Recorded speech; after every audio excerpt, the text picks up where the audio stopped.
If you've listened to the show for any amount of time, you know that I believe gatekeepers are the single biggest risk your business faces, always. I usually lump those gatekeepers together under the mantle of big tech. I also refer to them as AgFam, the AgFam, Apple, Google, Facebook, Amazon, Microsoft, because those guys are the biggest gatekeepers at the moment. And they are hurting your business every day.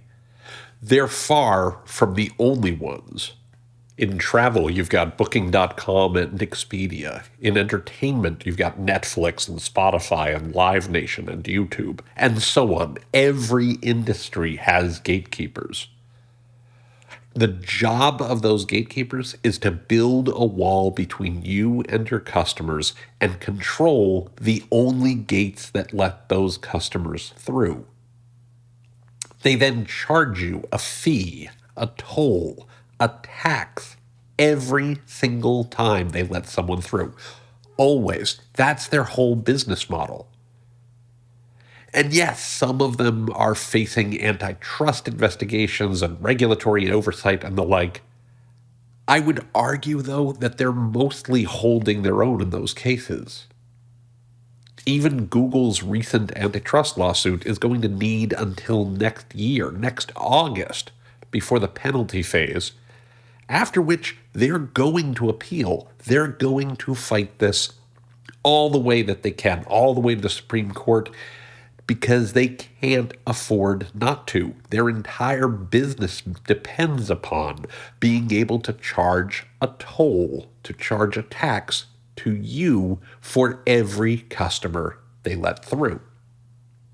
And while they're fighting this, before we even get to that point, you're still paying a toll for every customer they let through the gate. For all of them. Apple, Google, Facebook, Amazon, Microsoft, Booking.com, Expedia, Netflix, Spotify. The AI companies are going to want to do it too at some point, though they're not there yet. But that's the whole gig. That's what you try to do.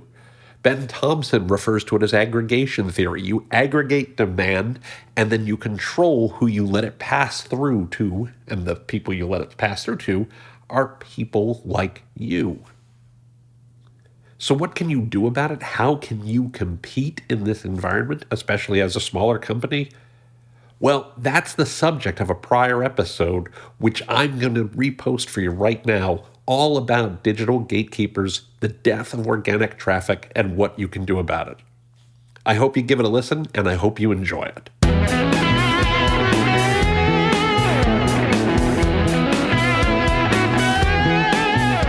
Welcome to Thinks Out Loud, internet marketing expertise your business needs. I'm Tim Peter. Well, hello again, everyone. Welcome back to Thinks Out Loud, your source for all the digital marketing expertise your business needs. My name is Tim Peter. Today is Tuesday, May 28th, 2019. This is episode 247 of The Big Show, and as ever, I really appreciate you tuning in. It means so much to me to have you here. Now, today, we've got a lot to cover. We need to see the show notes for this one. There's 30 links in it or something along those lines. Because there's a topic I've been thinking about a lot. I talked about this weeks ago in the episode, Why Google is the Beast That Scares Your Industry's 800-Pound Gorilla. And a piece I wrote both for Hotel News Now as well as the blog, all about how Google really represents the hotel marketing and distribution trend you care about most this year. But I want to make this less about Google and more about the rise of gatekeepers generally. How digital is beginning to enable gatekeepers in ways we've not seen in the past. Now, obviously, Google is one of the biggest gatekeepers there is. But so is Facebook. So is Instagram. Obviously, Instagram being part of Facebook. So is YouTube. Oh, wait, that's part of Google. And so is Amazon, which isn't part of any of those, but certainly competes head-to-head with them. And I think we can say the same about Apple as well as Android, which, oh yeah, that's Google again. Now, you've heard me talk about Apple, Google, Facebook, Apple, Microsoft, others in the past, and how much control that they have and how much they, I don't want to say get in the way between you and your customer, but certainly they represent a gatekeeper between you and your customer. And I'm going to focus mostly on Google in this discussion, but everything I'm going to say here applies equally to Facebook. It applies equally to Amazon. It applies equally to Apple. And it doesn't really matter whether we're talking about search or social or mobile or apps. When there is a single gatekeeper or just a few gatekeepers, suddenly the world changes. I mean, you could talk about Netflix, and it is the same way if you make video. Steam or Epic when we talk about video games. Archive and Elsevier when we're talking about, academic papers. These are all the new gatekeepers. And a lot of the changes we're seeing are related to the fact that these gatekeepers have a lot of power, have a lot of control. Everybody's familiar with Stuart Brand's famous saying that all information wants to be free.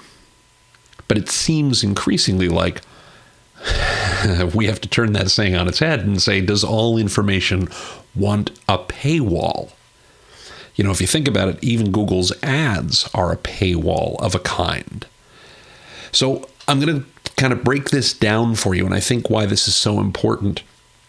And I want to start with a fantastic article written by Andy Crestodina at Orbit Media Studios. It's a tremendous, tremendous article for those of you who care about Google and search and things along those lines. But he has done a brilliant job of archiving and cataloging how Google's changes to the search results are changing how customers find you. So he gives 3 examples of how the number 1 ranking has changed, not in terms of ranking on Google's search results, but instead in terms of placement, where the average placement of the 3 examples he provides, the number 1 ranking has dropped roughly about 570 pixels lower on the consumer's screen than where it was 3 or 4 years ago. So 3 separate examples.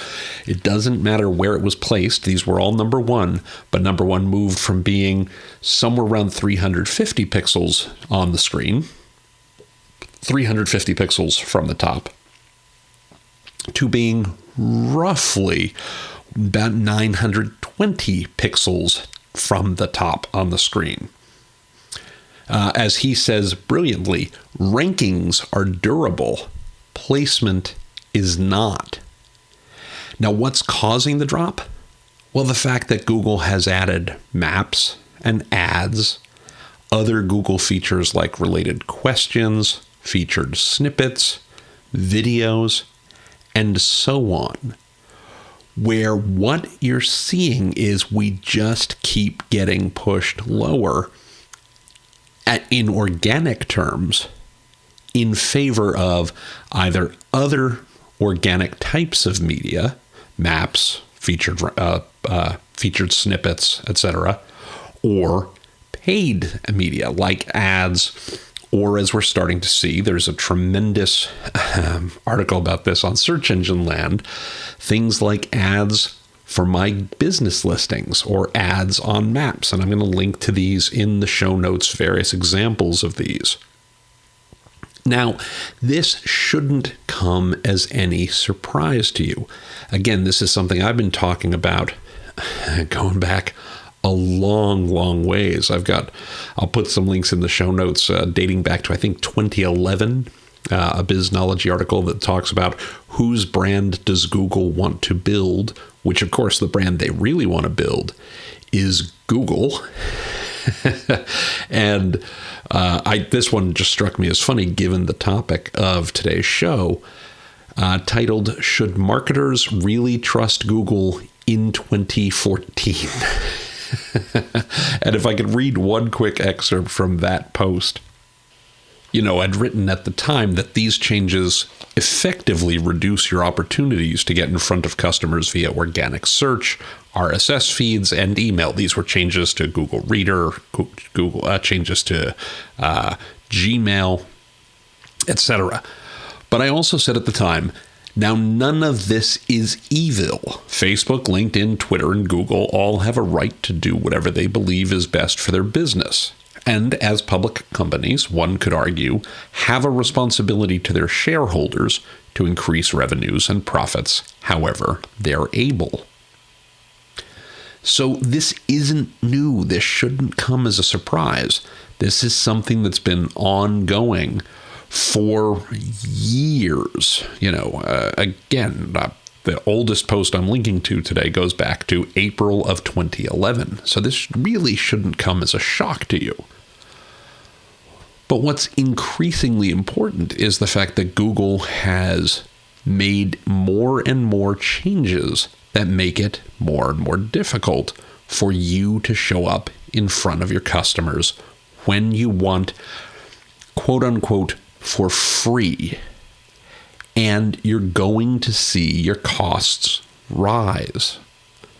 Unless, of course, you're smart about how you react to this and do some really simple but really intelligent things to continue to do well even as these changes occur.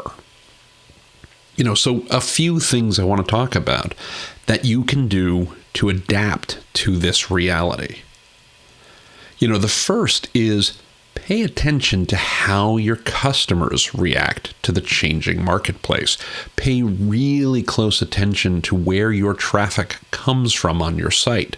Are you seeing a drop from organic? Are you seeing a drop from organic channels? And I mean organic search, organic social, things along those lines to understand, is it affecting you yet?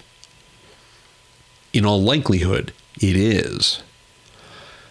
If in fact it is, you need to be really clear on where are the biggest drops and what do you need to do to address that. You also need to think in terms of growing your email list. That's incredibly, incredibly important. If you've noted the growth of email newsletters over the last couple of years, most of that, in fact, is driven by reporters, journalists, writers, thinkers, publishers, etc., saying we don't want to be dependent upon these giants like Google or Facebook or any of those other players for the bulk of our traffic. We need to connect with them directly. The other thing you need to do is pay close attention to improving your conversion rates. The reality is it's always going to cost you something to get customers to come to your sites, no matter where they come from. If you're doing it through organic search, if you're doing it through organic social, if you're doing it through any of the other things that I'm going to talk about in a moment, there's at minimum a labor cost associated with it. And so you damn well better make sure that when customers come to your site, they convert. It doesn't matter whether they come to your website. It doesn't matter whether they call you. It doesn't matter whether they walk into a store or, work through one of your third-party channels. The reality is that every lost opportunity increases your cost.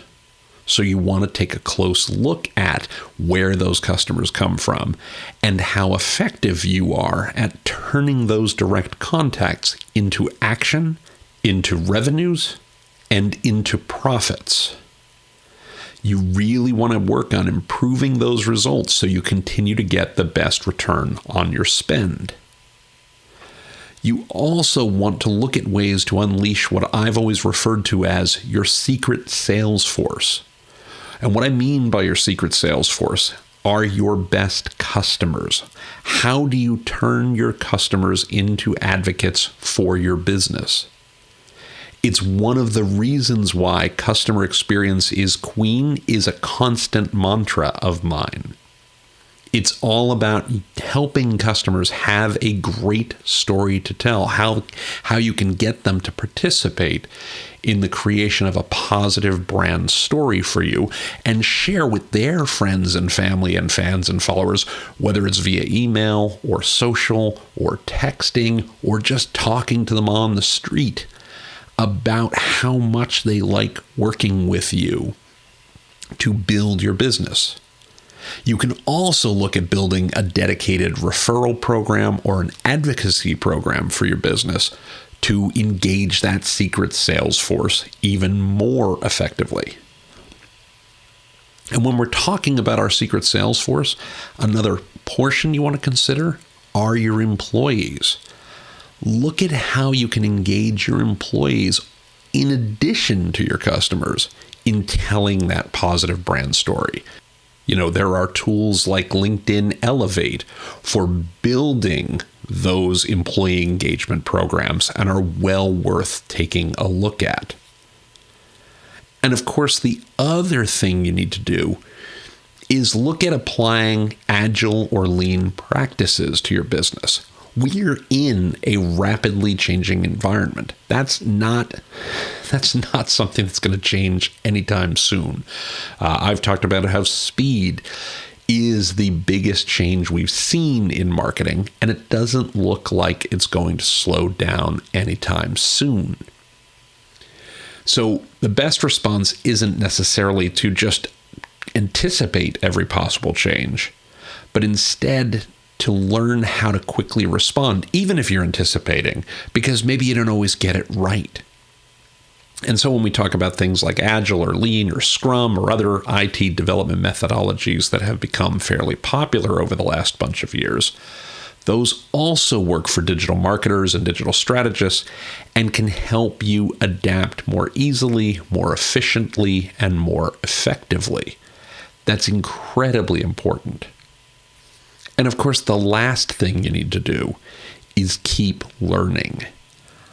Obviously, this isn't going to stop anytime soon. Google and Facebook and Amazon and Apple are going to do whatever they need to do what's right for their customers and, more importantly, for their business. You need to do the same. And so that's why you want to focus on continue learning, improve your conversion rates, engage your secret sales force, enlist your employees, test and learn, and just keep learning. Now, looking at the clock on the wall, we are out of time for this week. But I'd like to remind you that you can find the show notes for today's episode, as well as an archive of all our episodes, by going to timpeter.com/podcast. Again, that's timpeter.com/podcast. Just look for episode 247. While you're there, you can click on the subscribe link in any of the episodes you find there to have Thinks Out Loud delivered to your favorite podcatcher every single episode. You can also subscribe in iTunes or the Google Play Music Store or Stitcher Radio or wherever fine podcasts may be found. Just do a search for Tim Peter Thinks, Tim Peter Thinks Out Loud, or Thinks Out Loud. We should show up for any of those. I'd also very much appreciate it if you could provide us a positive rating or review while you're there. It's so helpful, and I would very much appreciate it. I'd also like to thank our sponsor for continuing to sponsor Thinks Out Loud. Thinks Out Loud is brought to you by Solo Segment. Solo Segment focuses on AI-driven content discovery and site search analytics to unlock revenue for your business. You can learn more about how to improve your content, increase your customer satisfaction, and make your search smarter by going to solosegment.com. Again, that's solosegment at solosegment.com. Finally, I want to remind you that you can find Thinks Out Loud on Facebook by going to facebook.com/TimPeterAssociates. You can find me on Twitter using the Twitter handle @TCPeter, Or, of course, you can email me. Just send your emails to podcast@timpeter.com. Again, that's podcast@timpeter.com. With that, I want to say thanks so much for listening. I always appreciate it. I hope you have a great week ahead, a fantastic weekend, and I will look forward to speaking with you here on Thinks Out Loud again next time. Until then, please be well, be safe, and as ever, take care, everybody.